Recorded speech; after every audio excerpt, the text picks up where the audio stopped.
Hello, welcome everyone to Project Insight's Professional Development Series. We're excited to be back today to discuss a very exciting topic, project management for entrepreneurs and startups.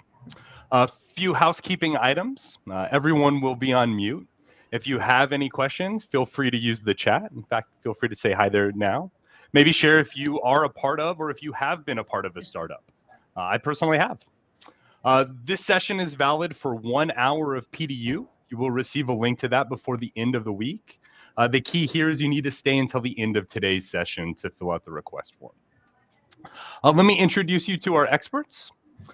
Steve West has more than 2 decades of experience helping thousands of organizations make their work life easier through project management as the founder and CEO of Project Insight.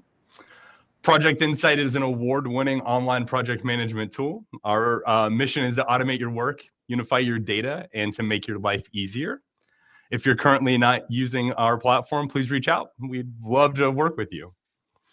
As always with Steve, we have Diane Buckley-Altwies. Diane has more than 3 decades of project management experience throughout multiple industries. She's an author, she's a speaker, she's a volunteer consultant, she's wonderful. And today we have special guest with us, Cynthia West. Cynthia also has decades of experience in entrepreneurship, business experience. She's been a part of startups, buyouts. She's been the first female executive. Currently, she's running the Chapman University Entrepreneur Program in Southern California. Hello, all. Today we're kind of talking startups and entrepreneurs. Why don't you all share a little bit about your backgrounds in those topics? Awesome. Thanks, Matt. I'll kick it off. I'm Cynthia West and currently the director of the Leatherby Center for Entrepreneurship and Business Ethics at Chapman University. I'm also associate professor of entrepreneurship. Now, I just started doing this in June.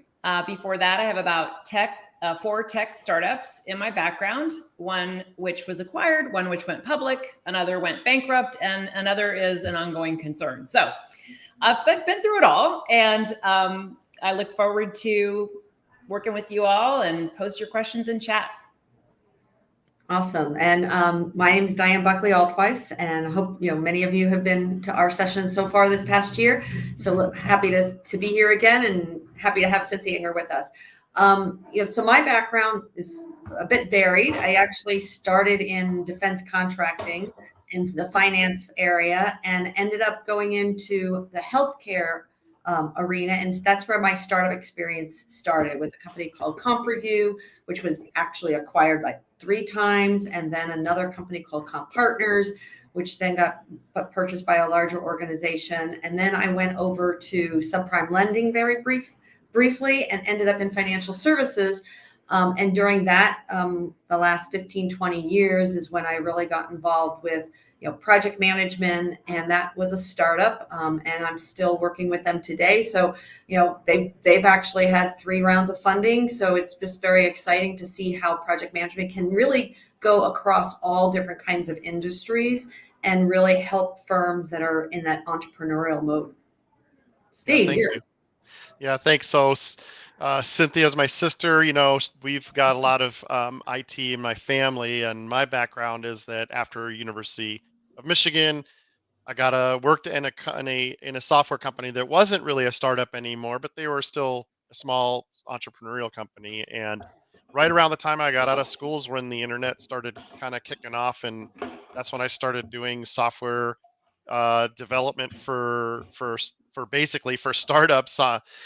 In the late 90s through the 2000s. And then after that, of course, starting up Project Insight here with the team. So a lot of my background is just working with startups and crazy project management with the startups back when, everyone was trying to hit the gold mine. I always tell people that when I first started, when we were doing, consulting services, we were like selling picks and axes and shovels to gold prospectors. So .com gold prospectors looked to our company at the time to help them with their web development.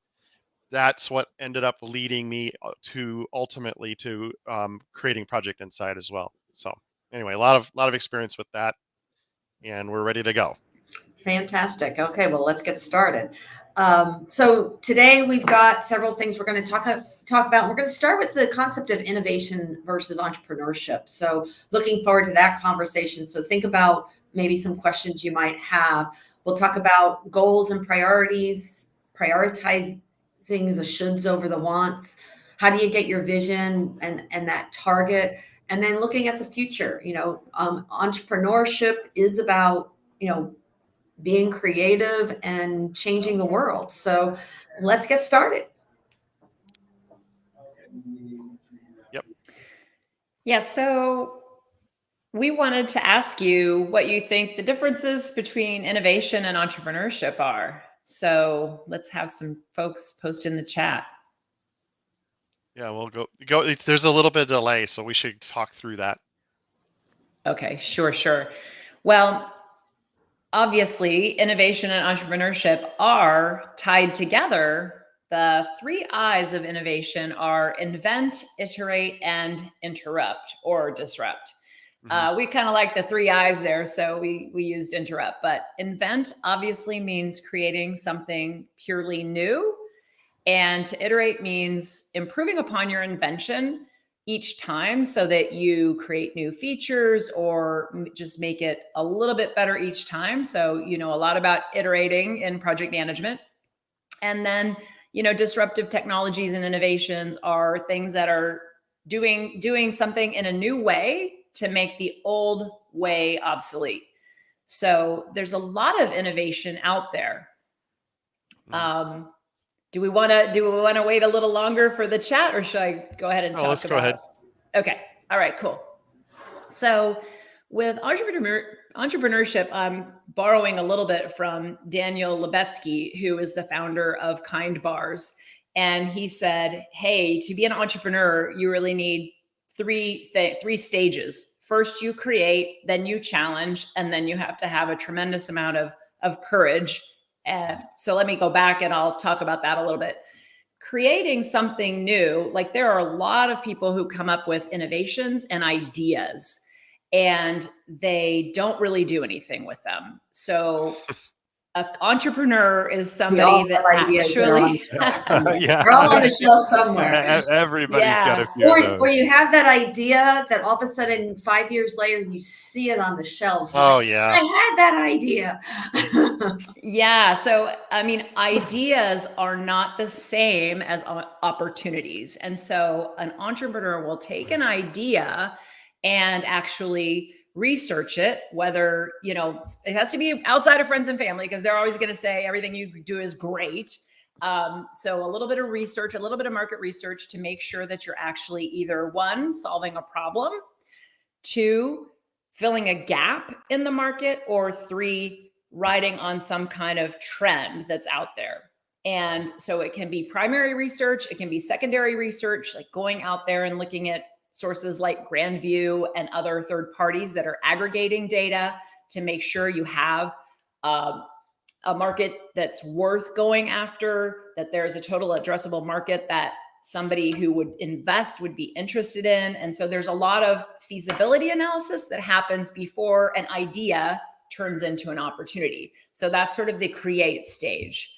Then the challenge stage is really to pick apart your own idea and really examine it from a hypercritical point of view. I think a lot of entrepreneurs sort of fall in love with their idea. It's this shiny new coin, it's their little baby, it's something like, and then they have a hard time really evaluating it from a objective perspective. So we're encouraging you to challenge yourself around that idea. Is there really a problem that you are solving, and kind of hit that stage? And then once you are confident, it's really just championing your idea and having the courage. And I know we've heard a lot about, there's the idea of grit and courage, and championing your idea in the face of a lot of people are going to tell you that you're crazy, and why did you leave your corporate cushy job, and this isn't going to work, and you're going to fail. And so you have to have a lot of tenacity, and you're going to have a lot of tenacity, even though you're going to fail along the way. So courage and championing. So I think it's that. I just want to say one more thing, Diane, I'll let you have the floor, but which is the real idea of entrepreneurship is that you are pursuing an opportunity without regard to your resources, whether your resources are people resources or financial resources. You're moving forward in that uncertainty. Yeah, and I love the whole idea of the challenge and the courage, because over the course of the life of that entrepreneurial journey, things are going to change, and as things change, you have to keep reassessing whether or not this is a viable endeavor, and make adjustments as you go. So if you want to throw up that next slide there, Steve, we can kind of tie into that one. So as Cynthia said, there's a lot of different ways that you can be innovative. It's having the idea, adding value to a company, addressing some new market, moving it forward. But that entrepreneur actually takes it and does something with it. So we could sit here and say that, there's some context out there that says, if you're agile, you're innovative, but that's not necessarily true. If you're innovative, you might use agile as a tool to be able to progress, but you're constantly, the aspect of constantly reevaluating and reassessing where you are and whether or not you're providing that value to the marketplace is really what ends up making successful entrepreneurs. And you can scoot to the next one. Do you want to say something, Steve? No, I mean, I was just kind of tying into what you all were saying before with that ideas are really easy. It's easy to have an idea, but then to actually materialize that idea is where what the difference between just a regular person and the entrepreneur. And most of the time, I think when you talk about challenging and looking at it, I would say most entrepreneurs skip all that. We just go right to the do it.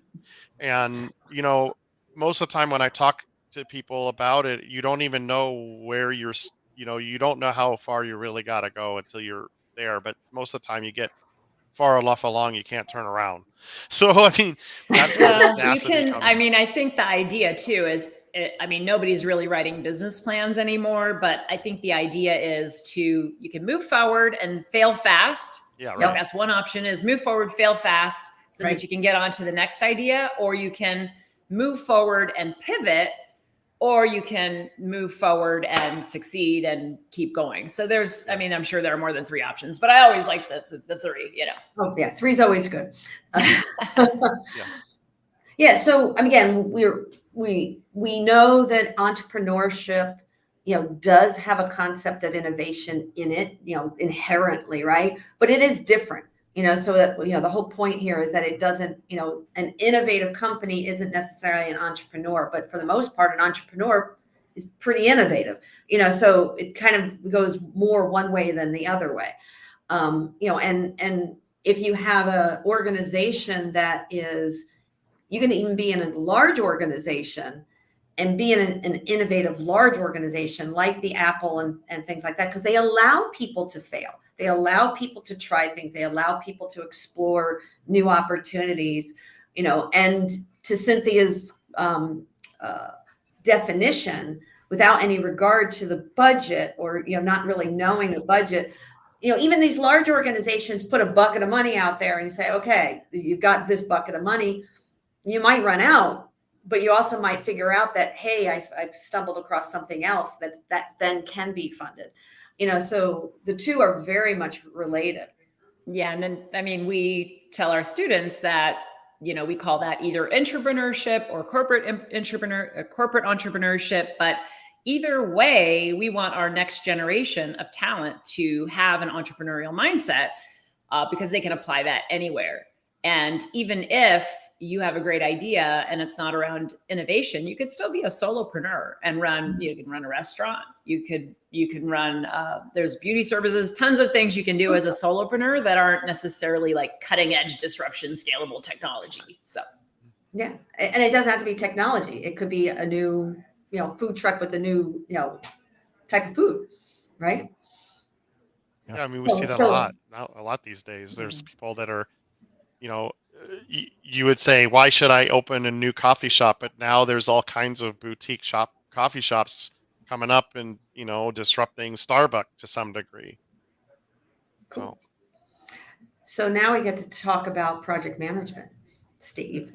Right. So, I mean, we talk about, I talked a little bit about, sometimes entrepreneurs just get going and they run down the field and they don't really know where you're at, and you get so far along the way that you really got to go. But it does help when it comes to trying to figure out what you should do, whether or not you can be honest with yourself. Like a lot of ideas might cost more money than you have access to, or maybe you don't have enough time, or there's other competitive factors in there, and it's really difficult, I think, from a project management perspective to connect those dots. But being realistic with your aspiration, setting up your goals. So how do you know if you're actually moving forward?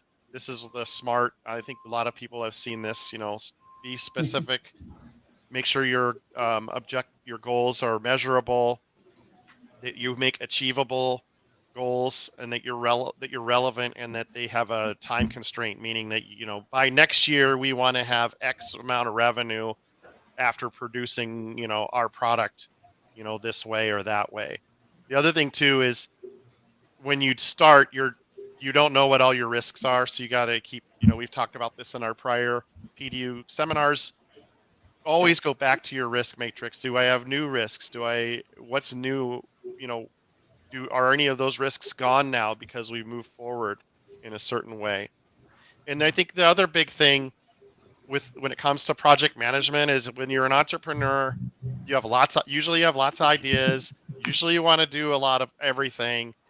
And what might make the difference between succeeding and failing is choosing what you should do over what you want to do.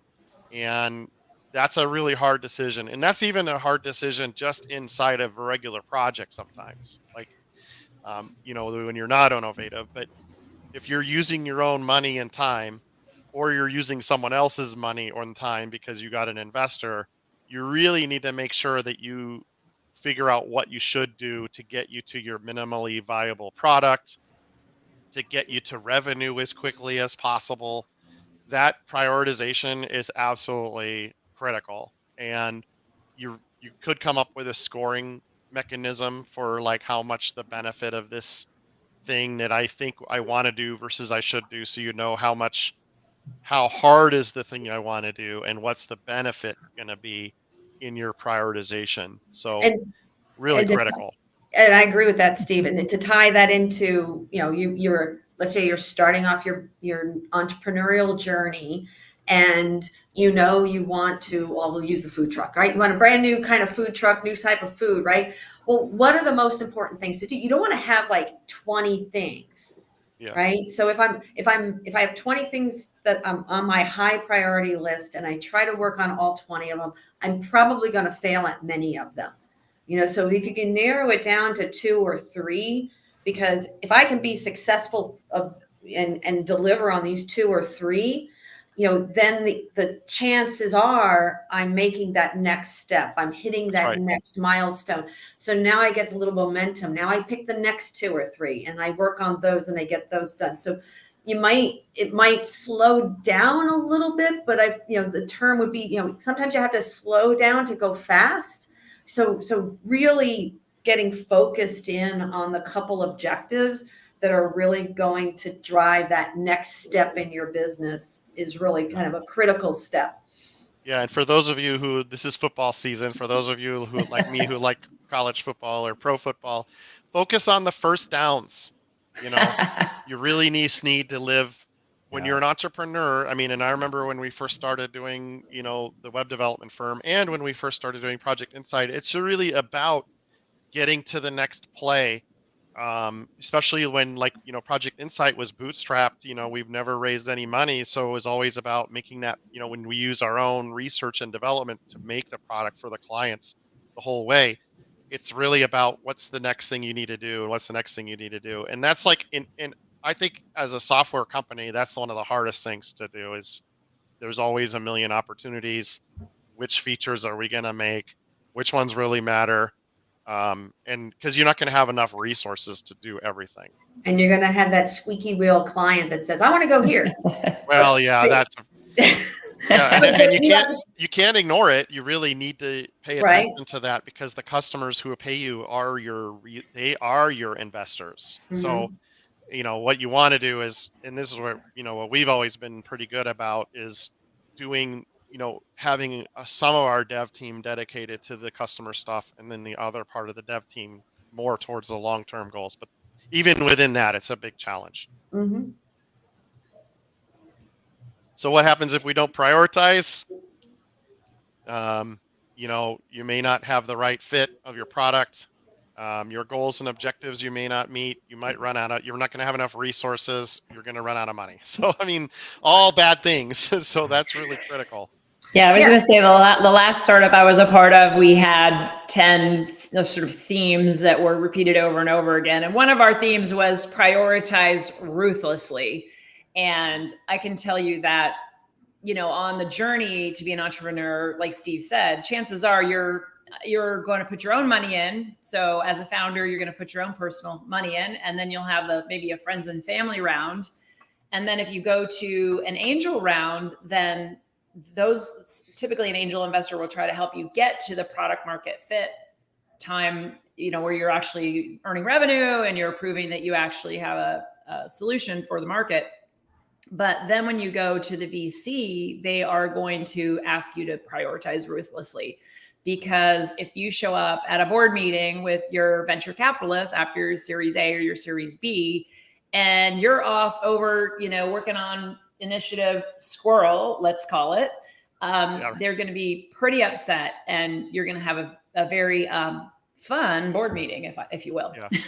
And to me, Yeah. product market fit is minimally viable product that you can make money off of, I would think. So the sooner you do that, the better. The sooner you start raising your own money, the better. Nowadays in SaaS, most of these VC firms won't put any money in until you at least hit $1 million in revenue.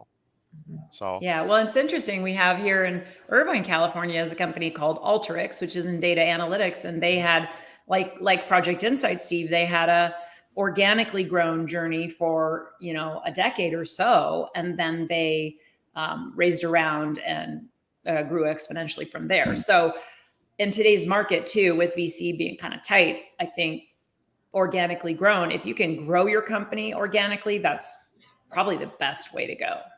at least at first, for sure, because then you can At prove first. product market fit. You'll get a better valuation for what you want to do. And because otherwise, if you didn't have any product market fit proven, then your vision may get stomped on by the VC, and that can blow your company up really fast. And bringing up the vision is super important, because you really need to have a clear idea of where your journey can go. And I say can go, because this is where I believe it can go. Right now, that can change over time, but if you don't have that sort of vision and that North Star that everybody is marching toward, you will experience more squirrels. You will have a much harder time prioritizing, because if you can be very clear on where you think it's going to go, then the things that need to be done that you need to prioritize should be more obvious. Mm-hmm. Yeah, and I think it's, in terms of prioritization, it's you should do that on a daily basis too. So you can definitely use Project Insight as your dashboard and look at, okay, I have these top 3 initiatives or whatever it is. And then you can look at your tasks for the day and say, you guys might remember the Stephen Covey talk where he puts a pile of sand and rocks and pebbles, and he asks people, like, how do we get all this stuff into a jar? And so turns out that you have to put the big rocks in first. And so I always like to say that, okay, for today, what are my 3 big rocks? And can we start the day off with the 3 big rocks, prioritizing ruthlessly, that play into those larger initiatives? And you can use Project Insight for, both that high end kind of initiative dashboard and down to the tasks and to-dos and all the little things you need to do. And yeah, and you can leverage kind of your whole agile methodology too, of, there's a backlog of things to work on, but I only have the next 2 weeks, and these are my big rocks that I'm going to work on. Right. Yeah. I mean, that's where the tool does kind of help you, because you don't want to forget some of your things that you thought about. You need to log those things. But again, getting back to, you only have so many hours in the day. And if you are not just yourself and you're working with people, making sure that you've kind of instilled that in the culture of all of your people is important. And one of the things that another tool can help you with is as well is you can kind of think about, if you do put all your backlog together and you put what you think you need to do and you've got it scheduled out, you can use a tool to show you, are you crazy or not crazy? And that's where this capacity planning capability comes into a tool. But again, it does require that you sit down and really think through your plans of your projects, of what you need to do to get done. And the larger your entrepreneurship is not just about an individual starting a company. A lot of companies, like we said, are innovative or have a lot going on, and the bigger your team is, the more important knowing how much you're going to impact your current capacity is, really matters. And this is a chart right out of our tool that shows you each individual. If you expand, we're not showing it, the tool itself, but the screen there, if you expanded Brett Favre or Craig Young, you could see how many different projects they're doing and what they're working on. So that really helps too. But when you're planning out bigger initiatives down the road, then that's a way for you to get a gut check. Do I actually have the number of people I need, or do I need to go get more resources? Especially after you get moving, if it's a brand new product. Yeah, and I think what we're saying is, that discipline, is helpful for any size organization, even if it's a one-person shop. Having that discipline. I mean, we went through the whole 5 keys of managing any project. The same thing. It's like, having that charter, having that, the vision that we want to go through, having your objectives well defined. I mean, you can do a lot of the risk management in your head, just because it's more of a gut feel, but that process to do on a regular basis, a daily basis, like Cynthia says, is going to help you succeed. I've seen so many organizations not have that discipline, and then all of a sudden they end up spending 100 hours on something that really didn't bring any value to the organization or that vision that you're wanting to attain. Yeah, and I think as a start, if you are like a true startup where you're not starting up inside your own company, but you're starting your own business, there's there can be a lot of inefficiency there, just in and of itself, because you don't already have processes in place. You don't have, your staff is going to be new. You haven't really done a lot of that groundwork first. And because it's probably your money, even if it's not your money, it's someone else's money that trusted you with that. So it's someone a long time ago when I was young said, it's not, you get an investor, it's a loan. They want that money back. But more importantly, it's your time that you're spending too. That's a resource, not just your time, but the time of everybody you work with. Your time is valuable to yourself. Let's make sure that you're using it in a way to get you to minimally viable product and get that product out there so you're making money. Yeah, and Anyway. just by the way, I've talked to angel investors that said they won't invest unless the founders have put some money of their own money in. Yeah, right. Like if you're not going to bet on yourself, then I'm an angel. I'm not going to do that. I'm not going to bet on you either. Right. Or like some of these SaaS companies, they don't start with any investment other than time, but you generate revenue, and then the VC would see, okay, they're making $1 million in ARR annually. Now it's worthwhile, because some of those guys don't want to take a risk. I mean, they do, but they don't. They want to bet on a sure thing, right?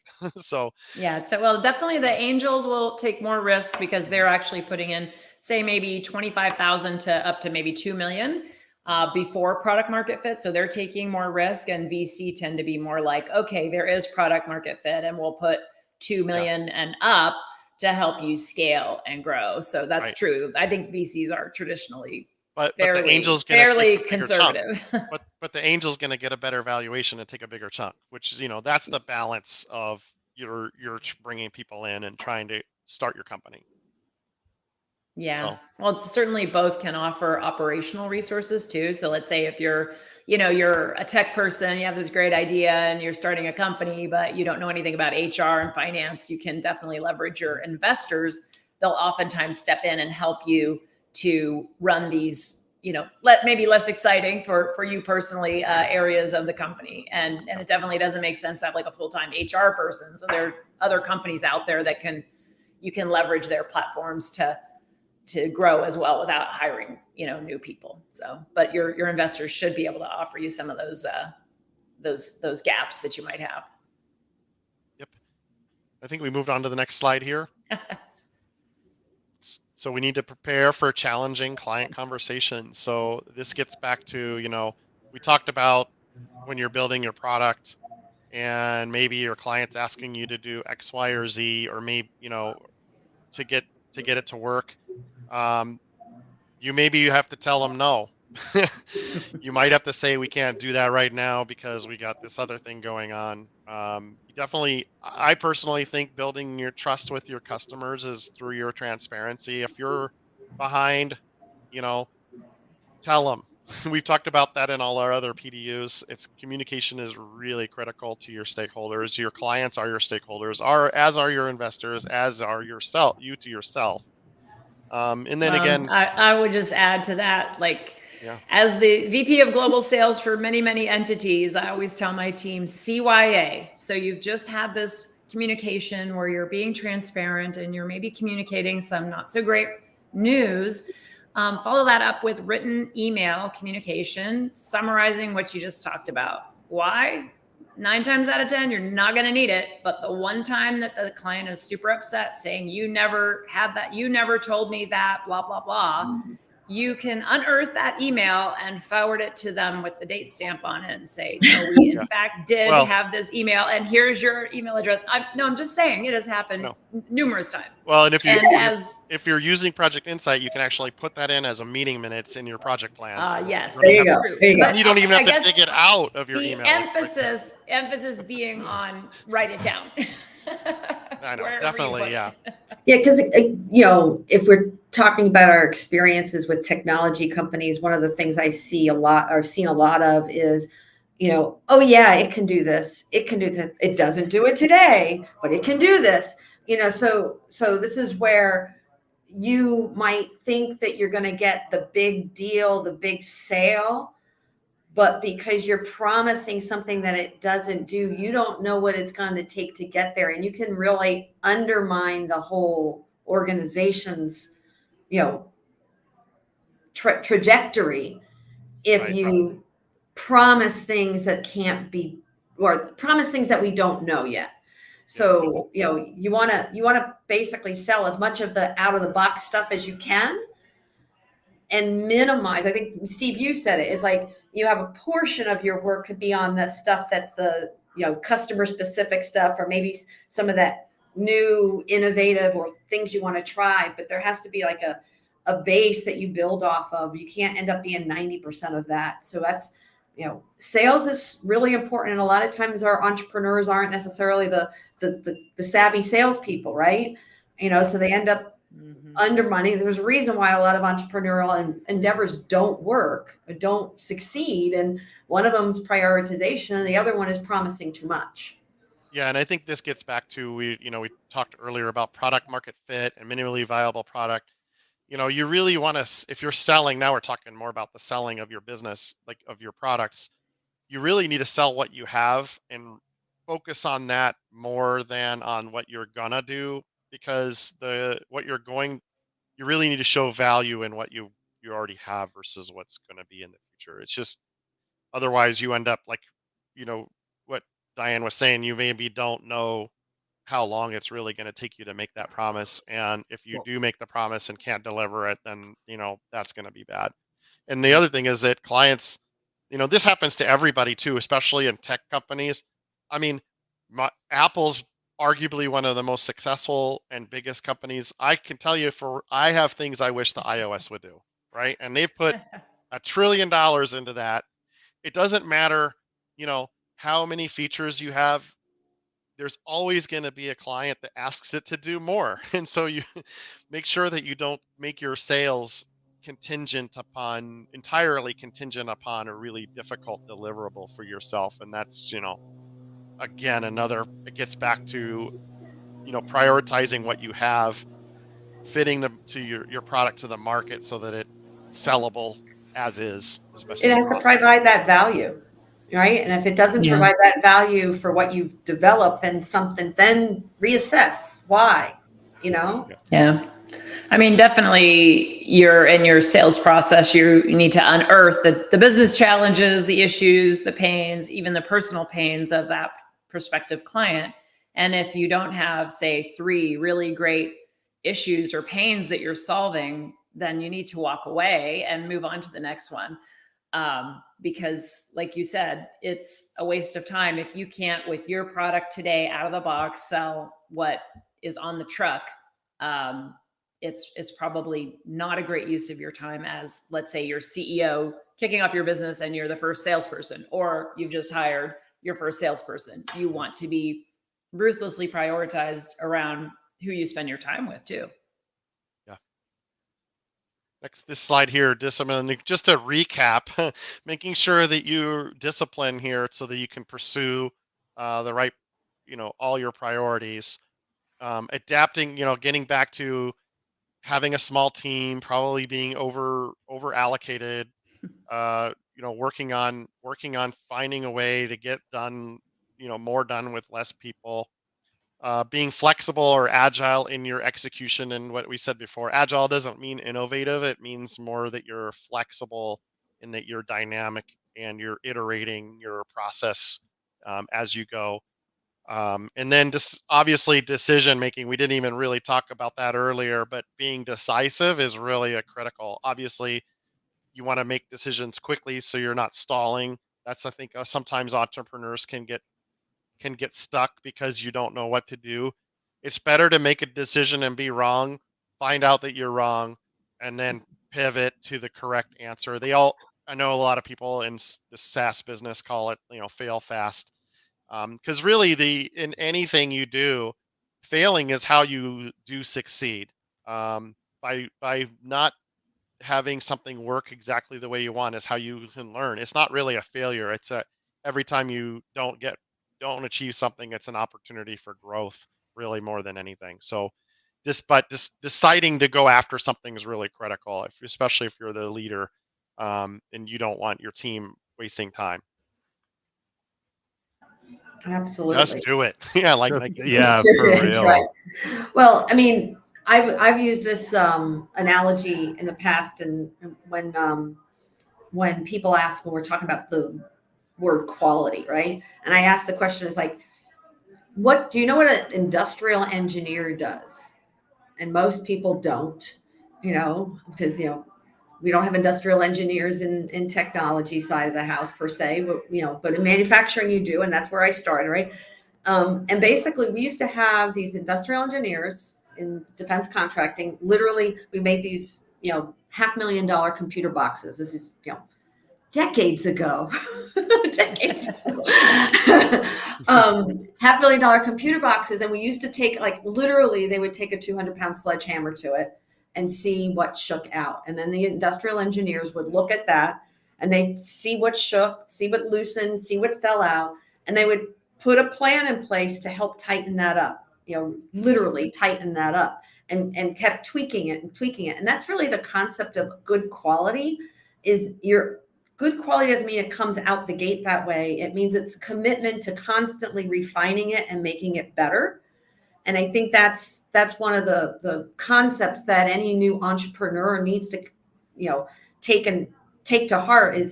It's you've got a great idea, the market fit seems to be there, you're getting some clients. Don't try to make a big jump to something else, but just keep tweaking it. Okay, well, it's meeting 90% of what you want. What's that 10% we don't support?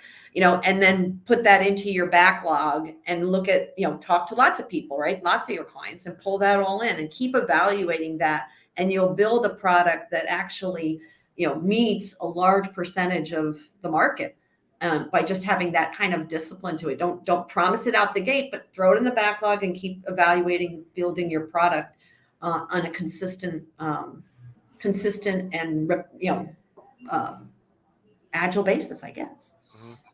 Yeah, that gets into that iteration, but also I guess it falls under the kind of the 80-20 or maybe just the 90-10 rule, where you want your product to satisfy 90% of the market, or 90% of the needs, and only 10% like custom. And it can be even light customizations or customizations that come through the implementation process. Mhm. But if you're, 75-25, then you're going to be less prioritized. I think you're going to be working on features that are not good for the base market.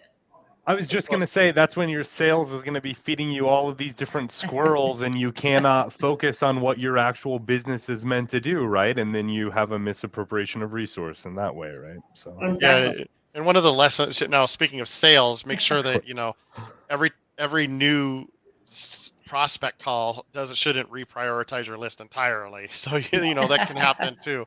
You get sometimes the last person that you are trying to sell to is the most important one, and then you don't think about all the other things that you wanted to do.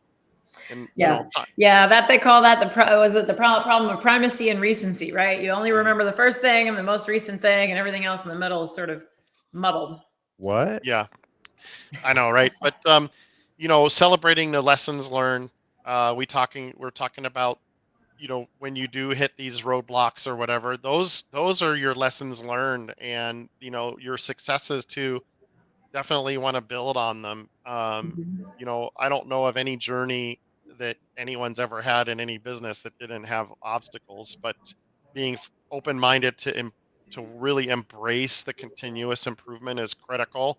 Meaning that, I think one thing today, hit a roadblock. Now I'm thinking totally different way, or maybe a slightly different way to get better. Learning from your past projects, learning from if you're doing agile, learning from every sprint that you have, and especially if you have a bigger team. And then of course, Willing to accept the fact that your baby might be ugly. Yeah, right. I mean, well, yeah. I mean, Well, again, I think there's a sense of humility in that middle part about learning Sure. from the past, and again, lessons learned or things that we've all experienced is somebody that just says, "Oh no, it's not us, it's them." That's Yeah, when that's not gonna work. my eyebrow raises, and I'm like, you know what?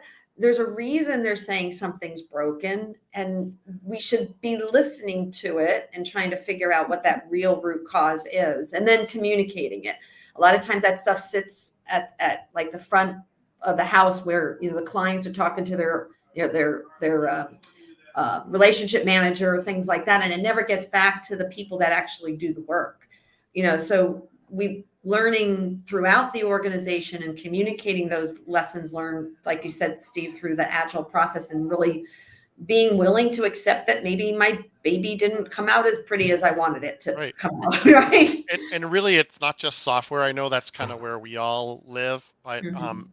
if you open a restaurant, you're gonna get feedback too from people about the menu, or what was working, what wasn't, or the service. If you Mhm. have a service business, how did my staff treat you? You know, how did what was the outcome? So that's really important to pay attention to those details, and to be willing to change, and to you might Yeah, I have mean, we have the world's greatest pizza. Maybe someone doesn't. If the clients don't think that, you're not gonna be in business. Yeah, and I'm tagging on to what Diane said about, communicating to the rest of the company. I mean, one thing that I've seen CEOs do, they communicate it once and then they think, we're done. I did it in my company meeting. And one of the things that we've seen over time is that it has to be repeated. So some of the better startups or companies I work for, we had started every meeting with the mission statement and the core values, and until everybody was completely clear. And then because we were growing, we're always putting new people on the team. So it didn't hurt to spend that 5 minutes at the top of the meeting to share that vision statement and the mission statement, and get everybody super clear on where we're headed. Yeah, definitely. That's a great idea. Yep. Yeah.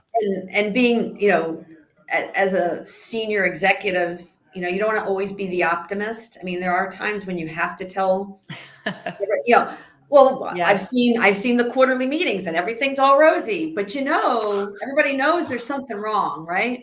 Yeah. So sometimes you have to be more realistic. you want to be optimistic but realistic. And as Steve mentioned, we want to have those SMART goals. We want to have things that are measurable. We want to make sure we don't have too many of them, and that we're prioritizing them.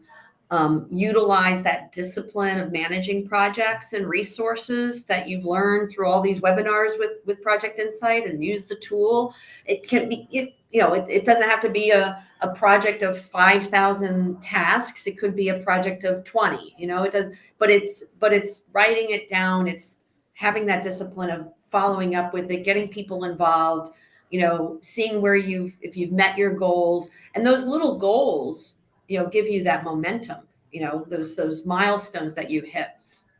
And then you have to have those difficult conversations sometimes with, like we talked about with the customers, yeah, it doesn't do that, but it does do this, and it solves all these 500 other problems, but you're focusing on this one. And then you have a conversation, how big is that one in comparison to everything else? So again, it's leveraging. Strong entrepreneurs do leverage the base, methodologies of project management, and that's what we're trying to, instill in our audience today. Yeah, definitely.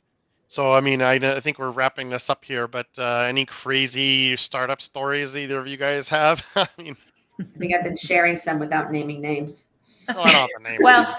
Well, I will say, okay, well, let's talk a little bit about the one that went bankrupt. This was hilarious because this was actually a startup that was backed by Ernst & Young to the tune of $7 million.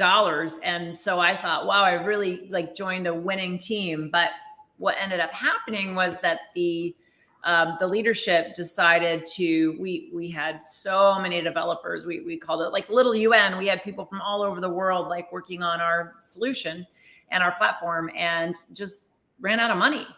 So I think sometimes when you have more resources than you might need, or you are perhaps taking it for granted, instead of still staying lean and mean and agile, and not really hiring the next person until you just absolutely can't stand it anymore.